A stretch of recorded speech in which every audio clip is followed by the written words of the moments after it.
Ezekiel 31. In the 11th year, in the 3rd month, on the 1st day, the word of the Lord came to me. Son of man, say to Pharaoh king of Egypt, and to his hordes, who can be compared with you in majesty? Consider Assyria, once a cedar in Lebanon with beautiful branches overshadowing the forest.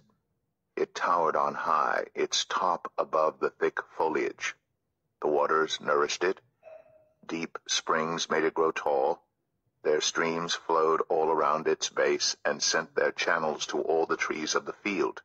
So it towered higher than all the trees of the field.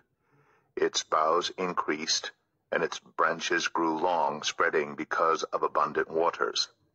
All the birds of the sky nested in its boughs. All the animals of the wild gave birth under its branches. All the great nations lived in its shade.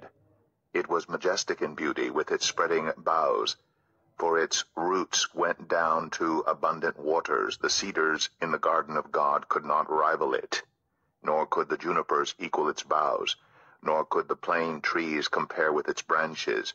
No tree in the garden of God could match its beauty. I made it beautiful with abundant branches, the envy of all the trees of Eden in the garden of God. Therefore, this is what the Sovereign Lord says: because the great cedar towered over the thick foliage, and because it was proud of its height, I gave it into the hands of the ruler of the nations, for him to deal with according to its wickedness. I cast it aside, and the most ruthless of foreign nations cut it down and left it. Its boughs fell on the mountains, and in all the valleys. Its branches lay broken in all the ravines of the land. All the nations of the earth came out from under its shade and left it. All the birds settled on the fallen tree, and all the wild animals lived among its branches. Therefore no other trees by the waters are ever to tower proudly on high, lifting their tops above the thick foliage. No other trees so well watered are ever to reach such a height. They are all destined for death, for the earth below, among mortals who go down to the realm of the dead. This is what the Sovereign Lord says. On the day it was brought down to the realm of the dead, I covered the deep springs with mourning for it. I held back its streams, and its abundant waters were restrained.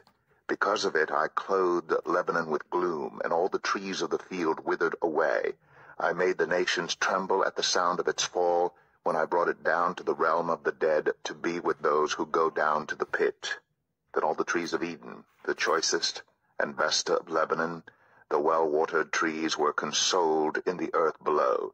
They too, like the great cedar, had gone down to the realm of the dead, to those killed by the sword, along with the armed men who lived in its shade among the nations. Which of the trees of Eden can be compared with you in splendor and majesty? Yet you too will be brought down with the trees of Eden to the earth below. You will lie among the uncircumcised with those killed by the sword. This is Pharaoh and all his hordes, declares the Sovereign Lord.